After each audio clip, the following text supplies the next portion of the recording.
in some cases could even prejudice a trial. And I urge everyone debating this issue to keep that in mind. Mr. Speaker, it has just been confirmed by the Home Secretary that counter-terrorism police are now leading the murder investigation. So to help avoid that speculation, is there any further information the Home Secretary can properly share about this without prejudicing the investigation? I'd like to thank the police for releasing the information they have so far, including about the identity of the suspect. It is always important to release as much information as possible in the interest of transparency and to avoid misinformation filling the void, as Jonathan Hall KC, the independent reviewer of terrorism legislation, has said previously. Let me turn now to threats against those in public life.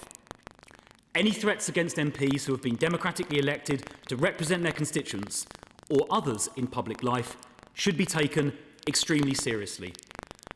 In the last 10 years, 2 MPs, Joe Cox and Sir David Amess, have been murdered.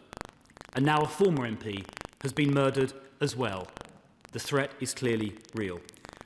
I also remember in 2017 when terrorist Khalid Massoud drove a car into pedestrians along Westminster Bridge, injuring more than 50 people, 4 fatally, and then ran into New Palace Yard, just yards from where we sit here, where he fatally stabbed PC Keith Palmer.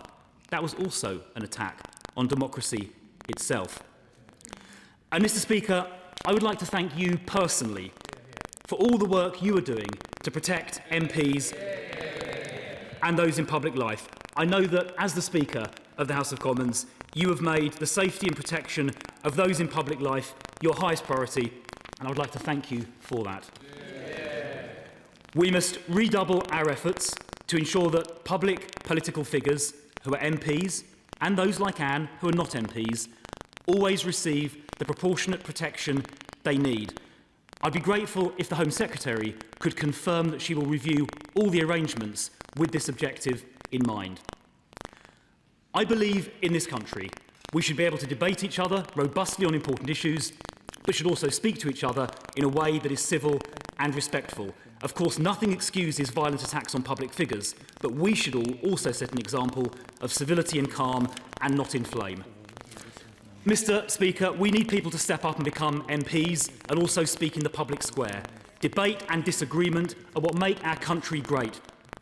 Anne Widdecombe exemplified that every minute of her life. I pay tribute to her. I know we will all remember Anne forever. Yeah. Home Secretary. Thank you, Mr. Speaker, and let me thank the Shadow Home Secretary both for his own remarks and memories of Anne Widdecombe and also for his questions. Let me say to him that in relation to the new information that has come to light and the progress on the counter-terrorism policing investigation, there is a statement that has been put out by counter-terrorism policing, which I believe has been published online, but I will make sure it is placed in the library of the House as well. The main things to draw out for that are the fact, as I said in my statement, that new information and evidence means that they are now leading the investigation and that they are pursuing multiple lines of inquiry in order to establish the motivation of this attack. As soon as more information is available that is capable of being shared without compromising any future trial process, that will be done. So we take seriously, and I know counter-terrorism policing take very seriously the learnings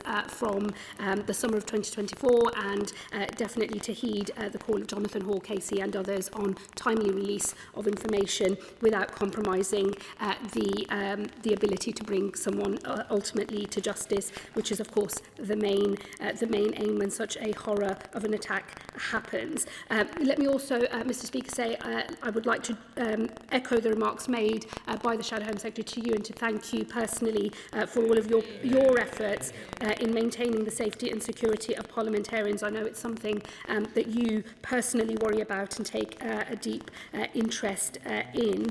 Let me also say given the fast-moving nature of this investigation, I don't want to say anything that will prejudice the direction of travel here. However, there is a question that is raised in this as a result of this murder, which relates not just to the security arrangements for sitting members of Parliament, but for those who have left this place but nevertheless retain a public profile as a result of their political party membership or their political activities. There are also, given the range of new political parties that are contesting the political and democratic space, I think questions about those who are not represented at all here in the House of Commons. And just to reassure you, Mr Speaker, I will be looking at those arrangements very closely. I will seek to work with Mr Speaker directly, and my officials will engage with parties across this House and those outside of it to make sure that whatever changes are made are done so in a manner that covers the multiple range of threats that we see.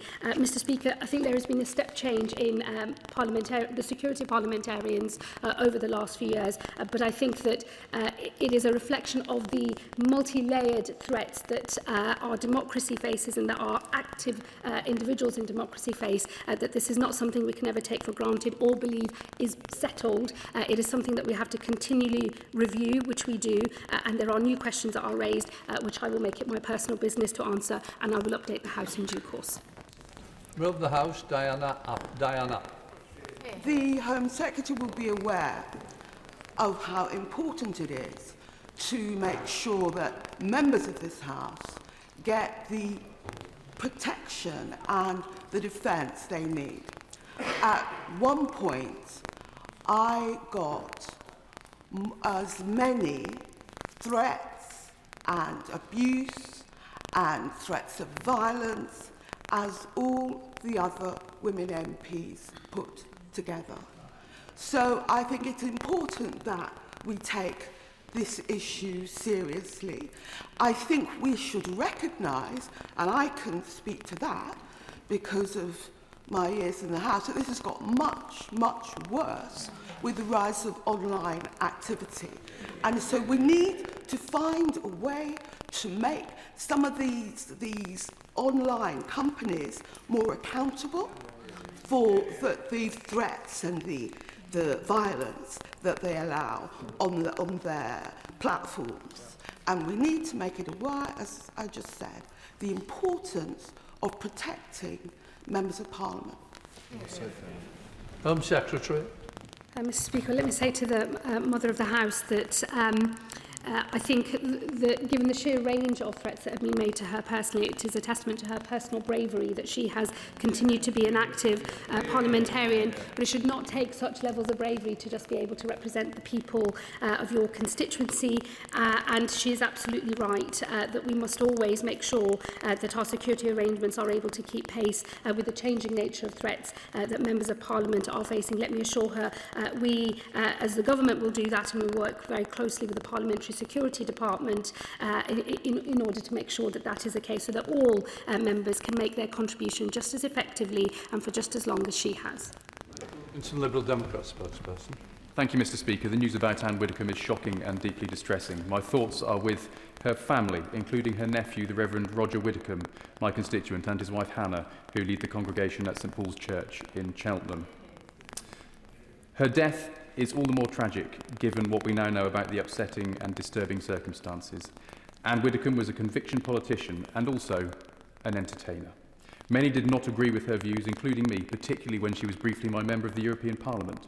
But the style in which she put those views was compelling, and it captured the attention of her nation, just as her dance moves. They were deeply held beliefs, and she was a passionate public servant who was never afraid to challenge those in power, and might I briefly speculate, Mr Speaker, a strong liberal inclination to challenge power from a strong Conservative politician. I want to pay tribute to the police for their rapid response in this case, and I want to pay tribute to you, Mr Speaker, for the way in which your office gives security support to MPs. It is important we are able to do our jobs without fear, intimidation or worse. It is of course horrifying that there have been 3 politicians murdered in this country in the past decade. Clearly there is more work to be done. Might the government support some amendments to the upcoming Representation of the People Bill to impose a duty on the Electoral Commission to provide more guidance and safety for politicians? And will the Home Office consider supporting some measures so the safety of politicians can be improved? And finally, Mr Speaker, some alarming allegations were made on the weekend by the Reform Home Affairs spokesperson Zia Youssef. If they are true, these allegations are extremely concerning, but given his record, I think many of us have doubts. I'm certain that the Government and the House authorities, including you, Mr Speaker, are taking seriously the duty of care to members from all parties in this House.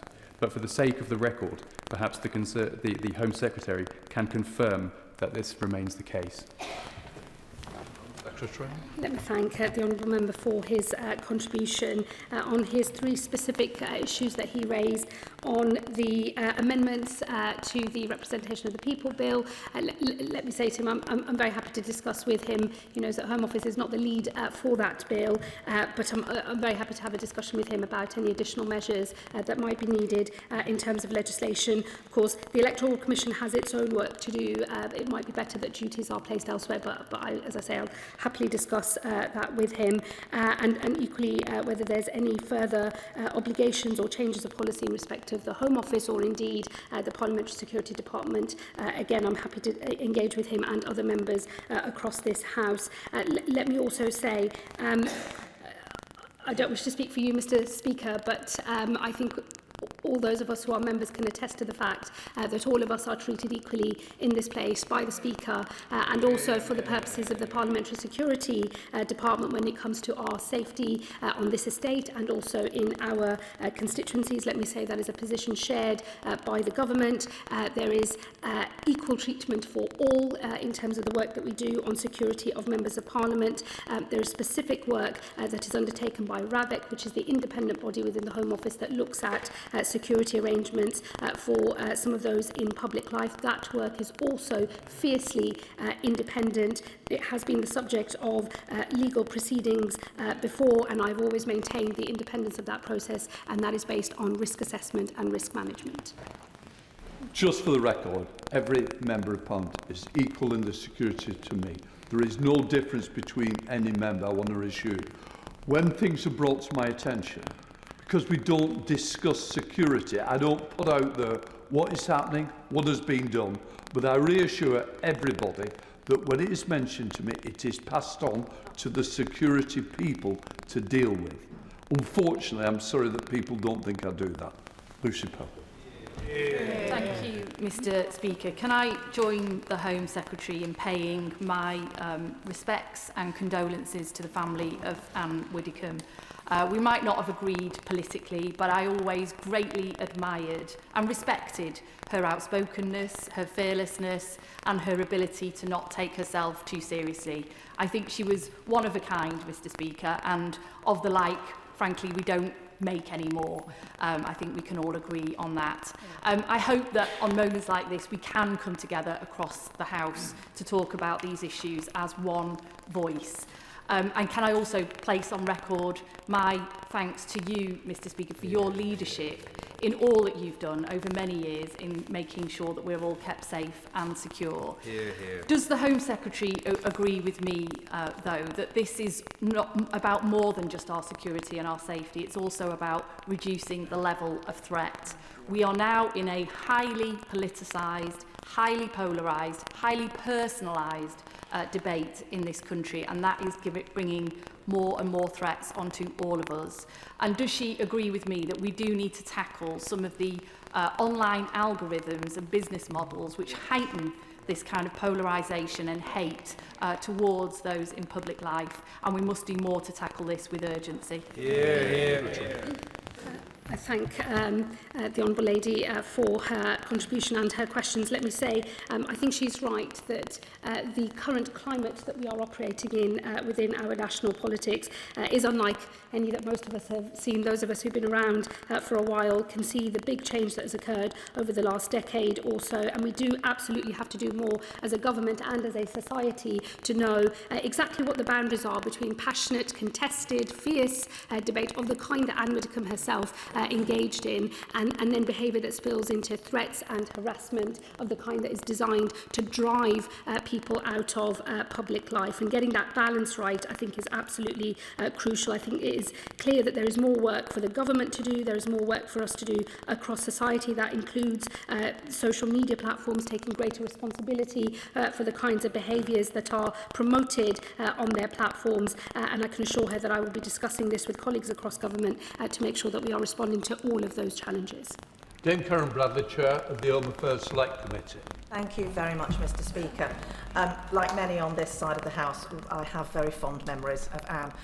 She made the effort to travel to Staffordshire Moorlands. Not many people do, we're quite an isolated area. And she came to Consul, yes, they come to Alton Towers, the Honourable Gentleman is quite right. But she came to Consul Hall Gardens, as it was then, to do a fundraising dinner for me. And she delivered a tour de force, which I suspect the then Prime Minister, the noble Lord Cameron, might not have entirely approved of, but my association were totally enraptured and thought it was the most wonderful event, and it's still fondly remembered in the association. Not least because she told me I had to take my heels off because I was going to stand far too tall next to her in the photographs, and that was not appropriate. Can I also thank Staffordshire Police for contacting me this weekend and making a visit to my home to review my security arrangements at home. I know police forces across the country will be doing that, and I'm very grateful to them for taking that time. But could I ask the Home Secretary to comment on what might happen in the longer term around the prevent duty? She will know that the Home Affairs Select Committee did produce a report on new forms of radicalisation and extremism, and we have some recommendations which we hope might be able to help the law enforcement and others to find those that have a tendency towards violence. Could I ask her if she will consider that in the longer term? Home Secretary. Let me say to the Honourable Lady, she makes a really important point actually on the prevent duty and the changing nature of the threat and the consequences that has for the prevent programme. I think it's absolutely essential that we retain a de-radicalisation programme that is focused on ideology, but as she knows, and as those who are also expert in these matters know, the range of threats and the link between ideology, mixed ideology, occasional ideology, mental health and other issues is now asking us a bigger question about how the prevent strategy works in the future and how we deal with the threats that fall outside of that through wider and other societal programmes. I will absolutely look at the recommendations her committee makes, and I hope to discuss those with her committee when I appear before them, hopefully very soon. Member of the Speaker's Conference on Security, John Slinger. Thank you, Mr Speaker. I send my deepest sympathy and condolences to the friends and family of Anne Widdecombe, and also extend that to her former colleagues from the Conservative Party and the Reform UK Party, for whom I know this must be a very difficult and sad time.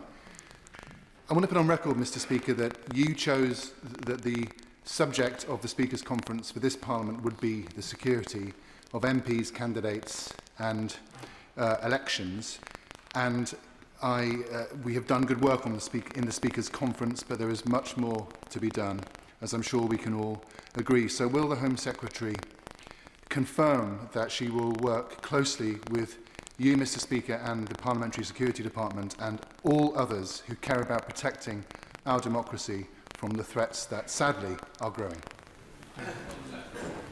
Absolutely give that assurance to my honourable friend. I will pick up a discussion with Mr Speaker and others on how we think about security for those who are no longer members of this place and also the specific new circumstances that are raised by Anne Widdecombe's murder. And I'm happy to work across party and across all of this House and indeed with the Speaker's Conference as well.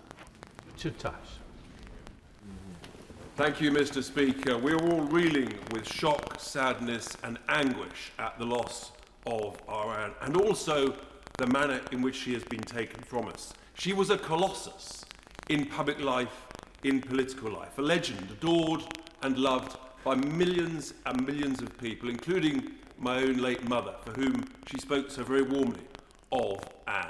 She was a remarkable lady. She had an incredible work ethic. She would think nothing of going the length and breadth of the country to speak at rallies. She was an incredible orator who always spoke without notes. Absolutely remarkable. And her philosophy to life, the Home Secretary touched on it, She viewed life as it's not a dress rehearsal. You grasp every opportunity. You go for it as far as possible. Her career, her political career here, Mr. Speaker, I checked earlier. In 23 years, she made over 8,000 contributions in this place, and some remarkable witty interventions. When an honourable member said that she should disappear with her broomstick, she immediately replied, "I have my broomstick and I will cast a spell over you." And that was her nature. Likewise, her media career was also remarkable. She was an agony aunt in 2 programmes. She was a most deserving semi-finalist in Strictly Come Dancing, for sure. And of course, Celebrity Big Brother. And she was an incredible panto performer that was adored by so many. Her conviction, her passion, and her advocacy for free speech was to be commended. I had the honour of working with her for the last 7 years, and despite being a foot taller than her, I somehow always found myself looking up to her. And she also, when she phoned, I always stood up on my toes, incoming, beware. And that was Anne, and we will miss her dearly. And I also think that the Scottish whisky industry has lost a very discerning customer. And maybe there could be a limited edition, Widder's Whisky, where the tasting notes may reflect unique, unforgettable flavours, a fiery, spicy series of tones, but a blend to be treasured to eternity. May she rest in peace, Mr. Speaker. And I just asked the Home Secretary in conclusion, could she ensure that the counter-terrorism unit keep us updated on as regular possible basis, and given